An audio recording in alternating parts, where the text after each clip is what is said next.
ಶಶಿಕಲಾ ಜೊಲ್ಲೆ ವಿಚಾರದಲ್ಲಿ ನ್ಯೂಸ್ ಫಸ್ಟ್ಗೆ ಜಯ ಸಿಕ್ಕಂತಾಗಿದೆ. ನಿರ್ಭೀತಿಯ ಹೋರಾಟಕ್ಕೆ ಜಯ ಸಿಕ್ಕಿದೆ. ಸದ್ಯ ಇರೋದು ಪ್ರಶ್ನೆ, ಧೂಳು ಹಿಡಿದಿರುವಂತ ಮೊಟ್ಟೆ ಫೈಲಿಗೆ ತನಿಖಾ ಜೀವ ಸಿಗತ್ತಾ? ಮಕ್ಕಳ ಹೊಟ್ಟೆಗೆ ಕನ್ನ ಹಾಕೋ ಪ್ರಯತ್ನ ಮಾಡಿದವರ ವಿರುದ್ಧ ಕ್ರಮ ಯಾವಾಗ? 2 ವರ್ಷ ಕಳೆದು ಹೋದರೂ ಕೂಡ ಅನುಮತಿಯನ್ನು ಗವರ್ನರ್ ಕೊಟ್ಟಿಲ್ಲ. ಮೊನ್ನೆ ಅದನ್ನು ನಿರಾಕರಿಸಿದ್ದಾರೆ. ನಿರಾಕರಿಸಿದ್ದಕ್ಕೆ ಒಂದಿಷ್ಟು ಕಾರಣಗಳನ್ನು ಕೂಡ ಕೊಟ್ಟಿರ್ತಾರೆ. ಆ ಕಾರಣ ಏನು ಮತ್ತು ಸರ್ಕಾರ, ಈಗಿನ ಸರ್ಕಾರ ತನಿಖೆ ಮಾಡುವಂತ ಧೈರ್ಯವನ್ನು ತೋರಿಸುತ್ತಾ ಈ ಕೇಸಲ್ಲಿ ಅನ್ನೋ ಪ್ರಶ್ನೆಯೂ ಕೂಡ ಮೂಡ್ತಾ ಇದೆ.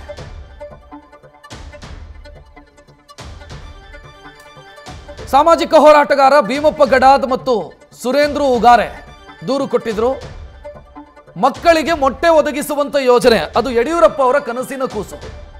ಆ ಯೋಜನೆಯಲ್ಲಿ ದುಡ್ಡು ಮಾಡೋದಕ್ಕೆ ಹೊರಟಿದ್ದು ಶಶಿಕಲಾ ಜೊಲ್ಲೆ.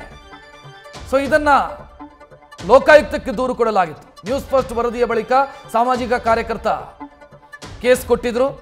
ತನಿಖೆಗೂ ಕೂಡ ಲೋಕಾಯುಕ್ತ ಮುಂದಾಗಿತ್ತು. ಆದರೆ ಮಂತ್ರಿ ಸ್ಥಾನದಲ್ಲಿರೋರ ವಿರುದ್ಧ ತನಿಖೆಯಾಗಬೇಕು ಅಂತಾದ್ರೆ ಗವರ್ನರ್ ಪರ್ಮಿಷನ್ ಬೇಕು, ಪ್ರಾಸಿಕ್ಯೂಷನ್ಗೆ ಅನುಮತಿ ಬೇಕು.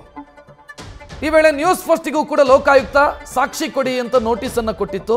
ಒಂದು ಜವಾಬ್ದಾರಿಯುತ ಮಾಧ್ಯಮವಾಗಿ ನ್ಯೂಸ್ ಫಸ್ಟ್ ನಮ್ಮಲ್ಲಿರುವಂಥ ಎಲ್ಲಾ ಸಾಕ್ಷ್ಯವನ್ನ ಲೋಕಾಯುಕ್ತಕ್ಕೆ ಸಲ್ಲಿಕೆ ಮಾಡಿತ್ತು. ಆ ರಹಸ್ಯ ಕಾರ್ಯಾಚರಣೆಯ ರಾ ಫುಟೇಜ್ ಎವಿಡೆನ್ಸ್ ಆಕ್ಟ್ ಸೆಕ್ಷನ್ 64 ಅಡಿಯಲ್ಲಿ ಪ್ರಮಾಣ ಪತ್ರವನ್ನು ಸಲ್ಲಿಸಲಾಗಿತ್ತು.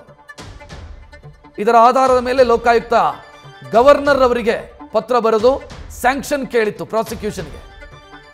ಸದ್ಯ ಈ ಕೇಸಿಗೆ ಸಂಬಂಧಿಸಿದಂತೆ ಅನುಮತಿ ಸಿಕ್ಕಿಲ್ಲ, ನಿರಾಕರಿಸಿದ್ದಾರೆ ಅಂತ ಮೊನ್ನೆ ಕೋರ್ಟಲ್ಲಿ ಮಾಹಿತಿಯನ್ನು ಕೊಟ್ಟಿದ್ದಾರೆ.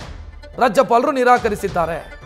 ಜೊಲ್ಲೆ ವಿರುದ್ಧ ತನಿಖೆಗೆ ಅನುಮತಿ ಕೊಡೋದಕ್ಕೆ ನಿರಾಕರಿಸಿದ್ದಾರೆ. ಬಟ್ ನಿರಾಕರಣೆಗೆ ಒಂದಿಷ್ಟು ಕಾರಣಗಳನ್ನು ರಾಜ್ಯಪಾಲರು ಕೊಟ್ಟಿರ್ತಾರೆ, ರಾಜಭವನದಿಂದ ಕಾರಣಗಳನ್ನು ಕೊಟ್ಟಿರ್ತಾರೆ. ಆ ಕಾರಣ ಏನು ಅನ್ನೋದನ್ನ ನೋಡಿ ಈಗಿನ ಸರ್ಕಾರ ಇದರ ಬಗ್ಗೆ ತನಿಖೆ ಮಾಡುವಂತ ಧೈರ್ಯ ತೋರಿಸತ್ತಾ ಅನ್ನೋ ಪ್ರಶ್ನೆ ಇಲ್ಲಿರೋದು. ಈ ಕೇಸಿನ ಬಗ್ಗೆ ತನಿಖೆ ಮಾಡುವಂತ ಧೈರ್ಯವನ್ನ ಈಗಿನ ಸರ್ಕಾರ ತೆಗೆದುಕೊಳ್ಳುತ್ತಾ? ಕೋವಿಡ್ ಹಗರಣಕ್ಕೆ ಸಂಬಂಧಿಸಿದಂತೆ ಸರ್ಕಾರ ತನಿಖೆಯನ್ನು ಮಾಡ್ತಾ ಇದೆ. ಬೇರೆ ಬೇರೆ ಕೇಸಿಗೆ ಸಂಬಂಧಿಸಿದಂತೆ ತನಿಖೆ ಆಗ್ತಾ ಇದೆ. ಈ ಕೇಸ್ನ ಬಗ್ಗೆ ಈಗಿರುವಂಥ ತಡೆ ಏನಿದೆ ಅದು ತೆರವಾಗಿದೆ. ಕೋರ್ಟ್ ಕಾರಣಗಳನ್ನು ಕೊಡೋ ಹಾಗಿಲ್ಲ. ತನಿಖೆ ಮಾಡಿಸುವಂತ ಧೈರ್ಯವನ್ನ ರಾಜ್ಯ ಸರ್ಕಾರ ತೋರಿಸತ್ತಾ ಅನ್ನೋದು ಸದ್ಯಕ್ಕಿರುವಂತ ಪ್ರಶ್ನೆ. ನ್ಯೂಸ್ ಫಸ್ಟ್ ನಿರ್ಭೀತಿಯಿಂದ ನಿಮ್ಮ ಪರವಾಗಿ.